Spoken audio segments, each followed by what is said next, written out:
Coming up next, Edward Griffin speaks with Book TV at FreedomFest, the annual libertarian conference held in Las Vegas. Mr. Griffin talks about his book, The Creature from Jekyll Island, which is a history of the creation of the Federal Reserve System. This is just over 15 minutes. The book on your screen was first written in 1994, but it is currently in its 32nd printing.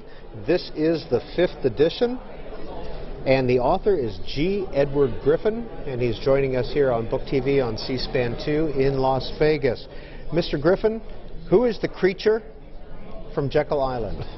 Or what is the creature? What is the creature, yeah. I had fun with that title because I thought if anybody saw it in the bookstore, they might think it was a sequel to the, Jurassic Park or something like that. The creature from Jekyll Island is the Federal Reserve System.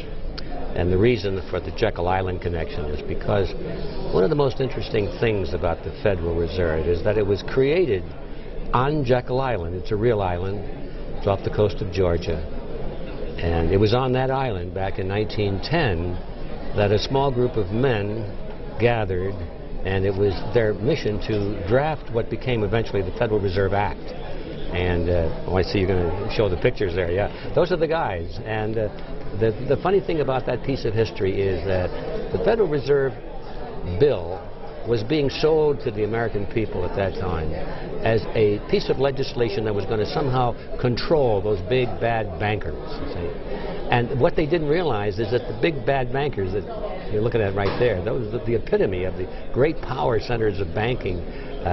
They were the ones that were busy writing the bill that was supposed to control Who themselves. are these 6 gentlemen, Mr. Griffin? Well, they're representatives. If you could walk us through them. Primarily, Senator Aldrich is the only one that wasn't a banker. He was the politician. He was the one that was sort of spearheading the political side of it. But father-in-law also to John Rockefeller. John Rockefeller, yeah. He was tied in very closely to the banking fraternity and the industrial complex. A very wealthy guy in his own right. He's probably the most important political figure in the United States, short of the president, who was Woodrow Wilson in those days. But the rest of these guys are all bankers, and they represented the dynasties of J.P. Morgan and William and the Rockefeller dynasty, and they had connections to Kuhn Loeb and Company that were there, and that means they were connected to the Rothschilds in England and France, and Max Warburg was there. I mean, Paul Warburg was there, and he had connection to his brother Max, who was the head of the banking, the Warburg Banking Consortium in Germany and the Netherlands. And so what we have is this was an international group here, really, representing international finance. And if there was anything that was the epitome of the big bad bankers of the world, these were the guys. So what happened there is that they knew that there was going to be some kind of a move to control banking. They knew that Congress was going to pass some kind of a law to regulate banking. And so instead of being stupid about it and just sitting back and saying, oh, I hope they don't do too bad, they decided to take the lead. They said, we'll write the bill. We'll make sure that it's to our liking. And so that's what it's all about. They went to Jekyll Island where nobody knew they were going, where they had a meeting that was in a great deal of secrecy. They denied that they went for many years thereafter, But they actually drafted the Federal Reserve Act on Jekyll Island in 1910, and then the next 3 years it took that much time to promote it and get it through Congress. So 1910, William Howard Taft was president, and the 6 gentlemen who were there, Nelson Aldrich, Republican whip in the Senate, Henry Davison, senior partner of J.P. Morgan, A. Piatt Andrew, Assistant Secretary of the Treasury, Frank Vanderlip, President of National City Bank of New York, Benjamin Strong of J.P. Morgan, and Paul Warburg, partner representing the Rothschilds and Warburgs in Europe. And you say that in here that they represented essentially 1/4 of the entire wealth of the world. Of the entire world. An incredible statement. That's not my appraisal, but that was the opinion of the journalists at the time who were writing about these people, not in connection with the Federal Reserve, but they were prominent bankers, and they talked about the Jekyll Island group, for example, and then these bankers in particular, and the investment houses of Kuhn Loeb and Company and so forth. But they said these men represented directly through the power that they held in their own hands, and indirectly through the money that was concentrated in the investment firms, like the insurance companies and the banking companies. Put it all together, they said it was 1/4 of the wealth of the entire world. And you know, that concentration of wealth has only increased since then. Mr. Griffin, was the Federal Reserve Act at the time it was being debated in Congress, was it a controversial thing? Were newspapers full of articles about it? Yes, it was. It did receive a lot of publicity at the time, and there was a lot of discussion that somehow some people were aware that the banks had an influence in this legislation. And when Senator Aldridge first released the legislation, it was called the Aldridge Bill, and that was really bad. Warburg said, Nelson, he said, don't do that. He said, people know that you're a Republican and that you're rich and that you're connected with all of the investment houses. Don't call it the Aldridge Bill. And Aldridge apparently had a great deal of ego, and he probably said, well, after all, I'm well respected and so forth. So he did call it the Aldridge Bill. Well, then that's when the controversy started. People said, well, exactly what Warburg said they were going to say. So that's when they pulled the bill back, because it had a lot of bad negativity about it.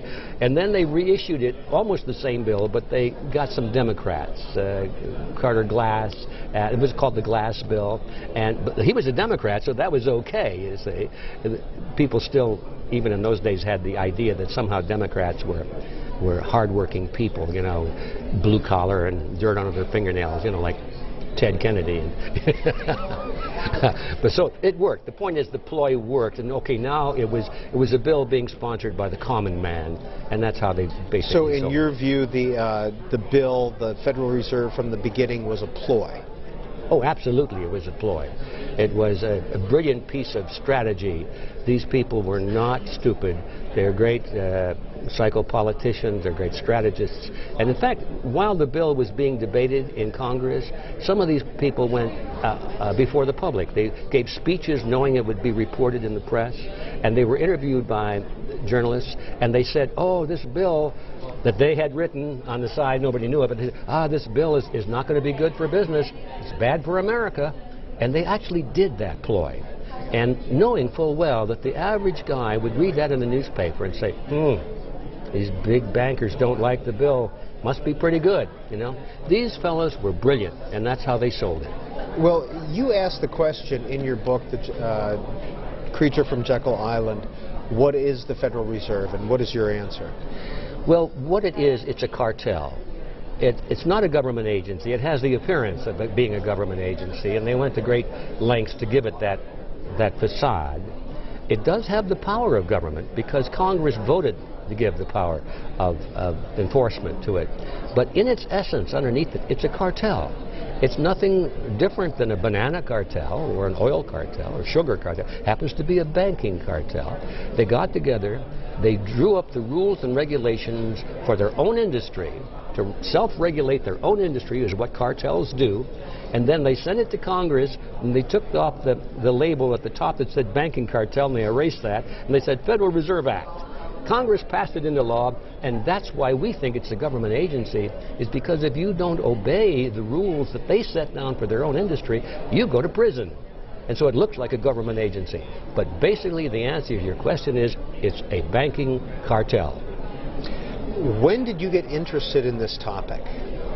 Oh, golly, I first became interested in this topic in the middle 1960s. I was producing some rather low-budget documentaries, and I thought, you know, a good documentary would be on inflation. What's the cause of inflation?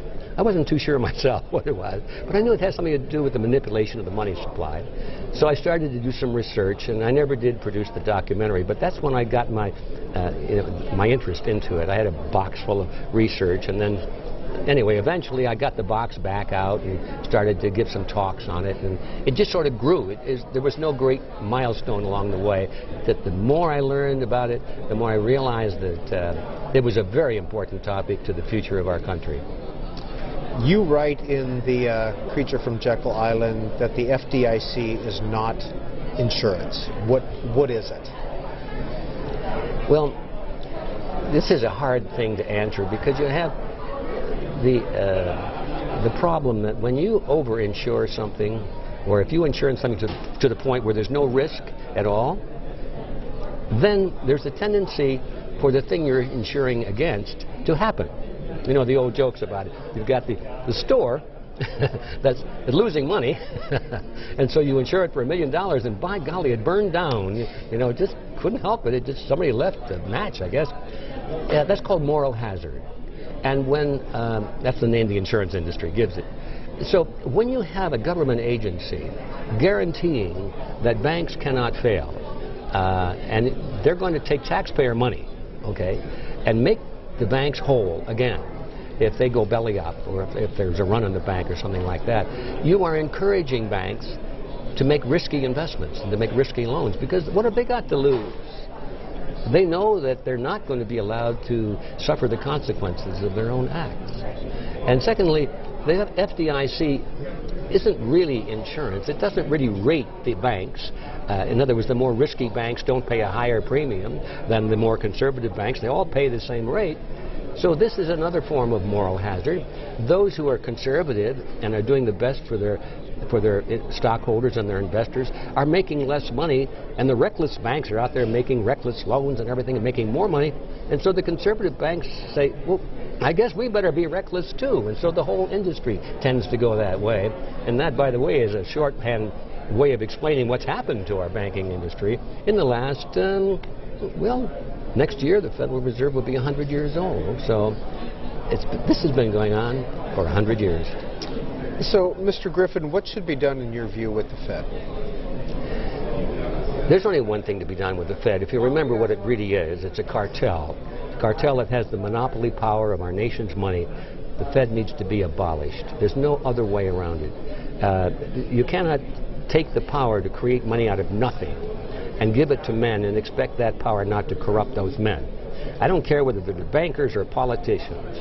You give that power to anybody, eventually they will be corrupted by it. The Federal Reserve System is a cartel, and I think America needs to abolish it before it abolishes America. Is that politically possible? It's not politically possible now because the average person doesn't understand it, and so they wouldn't support a move.